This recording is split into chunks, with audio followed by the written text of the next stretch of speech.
11 août, Ésaïe chapitre 5 à 8. Je chanterai à mon bien-aimé le cantique de mon bien-aimé sur sa vigne. Mon bien-aimé avait une vigne sur un coteau fertile. Il en remua le sol, ôta les pierres et y mit un plan délicieux. Il bâtit une tour au milieu d'elle et il y creusa aussi une cuve. Puis, il espéra qu'elle produirait de bons raisins, mais elle en a produit de mauvais. Maintenant donc, habitants de Jérusalem et hommes de Juda, soyez juges entre moi et ma vigne. Qu'y avait-il encore à faire à ma vigne que je n'ai pas fait pour elle? Pourquoi, quand j'ai espéré qu'elle produirait de bons raisins, en a-t-elle produit de mauvais? Je vous dirai maintenant ce que je vais faire à ma vigne. J'en arracherai la haie pour qu'elle soit broutée. J'en abattrai la clôture pour qu'elle soit foulée aux pieds. Je la réduirai en ruine, elle ne sera plus taillée ni cultivée. Les ronces et les épines y croîtront. Et je donnerai mes ordres aux nuées afin qu'elle ne laisse plus tomber la pluie sur elle. La vigne de l'Éternel des armées, c'est la maison d'Israël, et les hommes de Juda, c'est le plan qu'il chérissait. Il avait espéré de la droiture, et voici du sang versé de la justice, et voici des cris de détresse. Malheur à ceux qui ajoutent maison à maison et qui joignent champ à champ jusqu'à ce qu'il n'y ait plus d'espace et qu'ils habitent seuls au milieu du pays. Voici ce que m'a révélé l'Éternel des armées. Certainement, ces maisons nombreuses seront dévastées, ces grandes et belles maisons n'auront plus d'habitants.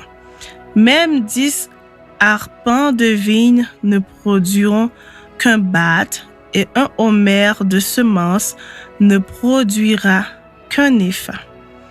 Malheur à ceux qui de bon matin courent après les boissons enivrantes et qui bien avant dans la nuit sont échauffés par le vin.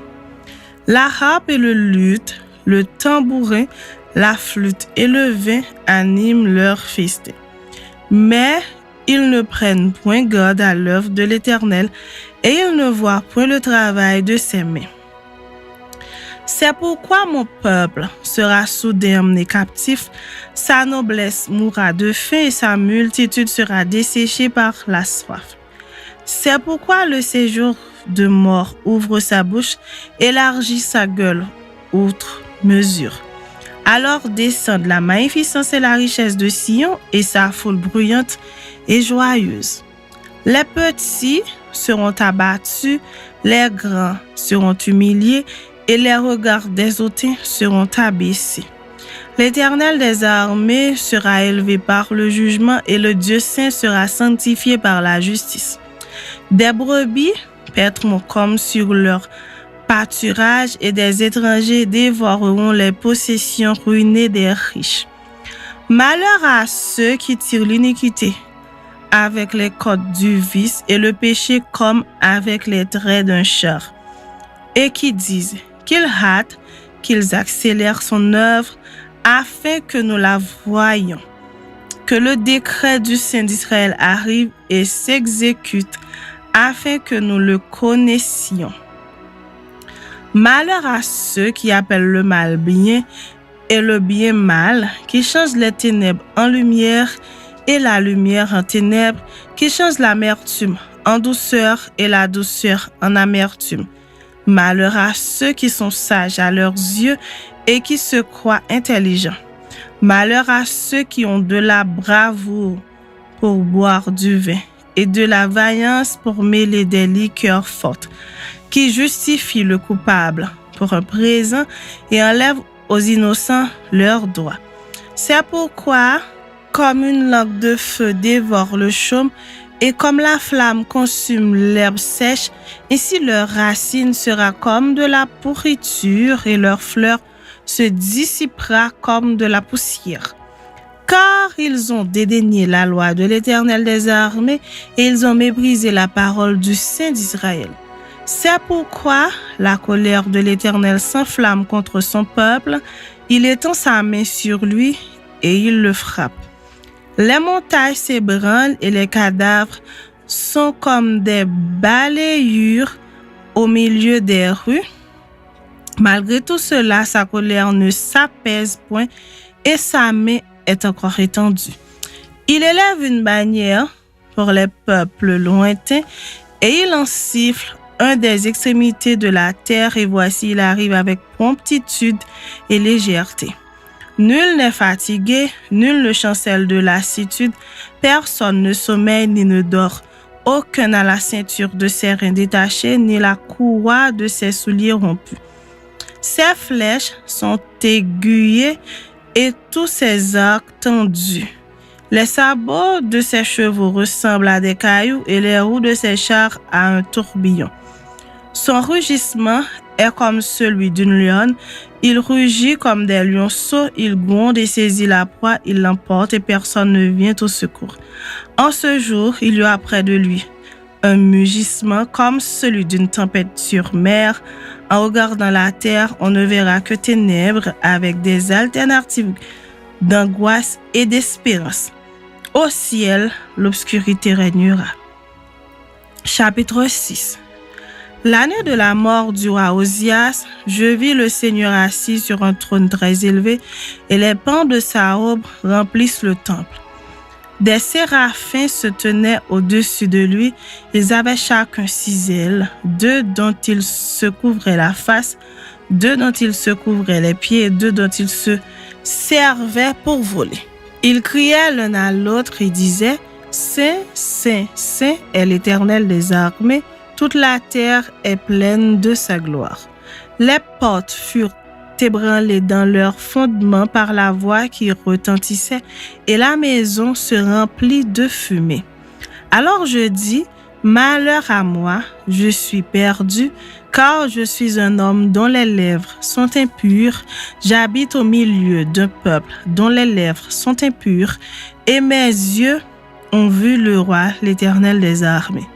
Mais l'un des séraphins vola vers moi, tenant à la main une pierre ardente qu'il avait prise sur l'autel avec des pincettes. Il en toucha ma bouche et dit, « Ceci a touché tes lèvres, ton iniquité est enlevée et ton péché est expié. » J'entendis la voix du Seigneur disant, « Qui enverrai-je et qui marchera pour nous? » Je répondis, « Me voici, envoie-moi. » Il dit alors, « Va et dis à ce peuple, vous entendrez et vous ne comprendrez point. Vous verrez et vous ne saisirez point. Rends insensible le cœur de ce peuple, endurcis ses oreilles et bouche-lui les yeux pour qu'il ne voie point de ses yeux, n'entende point de ses oreilles, ne comprenne point de son cœur, ne se convertisse point et ne soit point guéri. » Je dis, « Jusqu'à quand, Seigneur? » Et il répondit, « Jusqu'à ce que les villes soient dévastées et privées d'habitants, jusqu'à ce qu'il n'y ait personne dans les maisons et que le pays soit ravagé par la solitude, jusqu'à ce que l'Éternel ait éloigné les hommes et que le pays devienne un immense désert. Et s'il y reste encore 1/10 des habitants, ils seront à leur tour anéantis. Mais comme le térébinthe et le chêne conservent leur tronc quand ils sont abattus, une 7e postérité renaîtra de ce peuple. » Chapitre 7. Il arriva du temps d'Akaz, fils de Jotam, fils d'Ozias, roi de Juda, que Rétine, roi de Syrie, monta avec Pérak, fils de Rémalia, roi d'Israël, contre Jérusalem pour l'assiéger. Mais il ne put l'assiéger. On vint dire à la maison de David, les Syriens sont campés en Éphraïm, et le cœur d'Akaz et le cœur de son peuple furent agités comme les arbres de la forêt sont agités par le vent. Alors l'Éternel dit à Isaïe, va à la rencontre d'Akaz, toi et Shear-Jashub ton fils vers l'extrémité de l'aqueduc de l'étang supérieur sur la route du champ du Foulon. Et dis-lui, sois tranquille, ne crains rien, et que ton cœur ne s'alarme pas devant ces 2 bouts de tison fumant, devant la colère de Rétine et de la Syrie et du fils de Rémalia, de ce que la Syrie médite du mal contre toi, de ce qu'Éphraïm et le fils de Rémalia disent. Montons contre Juda, assiégeons la ville et battons-la en brèche et proclamons-y pour roi le fils de Tabéel. Ainsi parle le Seigneur l'Éternel, cela n'arrivera pas, cela n'aura pas lieu. Car Damas est la tête de la Syrie et Rétine est la tête de Damas. Encore 65 ans, Éphraïm ne sera plus un peuple. La Samarie est la tête d'Éphraïm et le fils de Rémalia est la tête de la Samarie. Si vous ne croyez pas, vous ne subsisterez pas. L'Éternel parla de nouveau à Akaz et lui dit, demande en ta faveur un signe à l'Éternel ton Dieu. Demande-le soit dans les lieux bas, soit dans les lieux élevés. Akaz répondit, je ne demanderai rien, je ne tenterai pas l'Éternel. Ésaïe dit alors, écoutez donc, maison de David, est-ce trop peu pour vous de lasser la patience des hommes que vous lassiez encore celle de mon Dieu? C'est pourquoi le Seigneur lui-même vous donnera un signe. Voici la jeune fille deviendra enceinte, elle enfantera un fils et elle lui donnera le nom d'Emmanuel. Il mangera de la crème et du miel jusqu'à ce qu'il sache rejeter le mal et choisir le bien. Mais avant que l'enfant sache rejeter le mal et choisir le bien, le pays dont tu crains les 2 rois sera abandonné. L'Éternel fera venir sur toi, sur ton peuple et sur la maison de ton père des jours tels qu'il n'y en a point eu depuis le jour où Éphraïm s'est séparé de Juda, le roi d'Assyrie. En ce jour-là, l'Éternel sifflera les mouches qui sont à l'extrémité des canaux de l'Égypte et les abeilles qui sont au pays d'Assyrie. Elles viendront et se poseront toutes dans les vallons désolés et dans les fentes des rochers, sur tous les buissons et sur tous les pâturages. En ce jour-là, le Seigneur rasera avec un rasoir pris à l'ouage au-delà du fleuve, avec le roi d'Assyrie la tête et le poil des pieds. Il enlèvera aussi la barbe. En ce jour-là, chacun entretiendra une jeune vache et 2 brebis, et il y aura une telle abondance de lait qu'on mangera de la crème, car c'est le crème et de miel que se nourriront tous ceux qui seront restés dans le pays.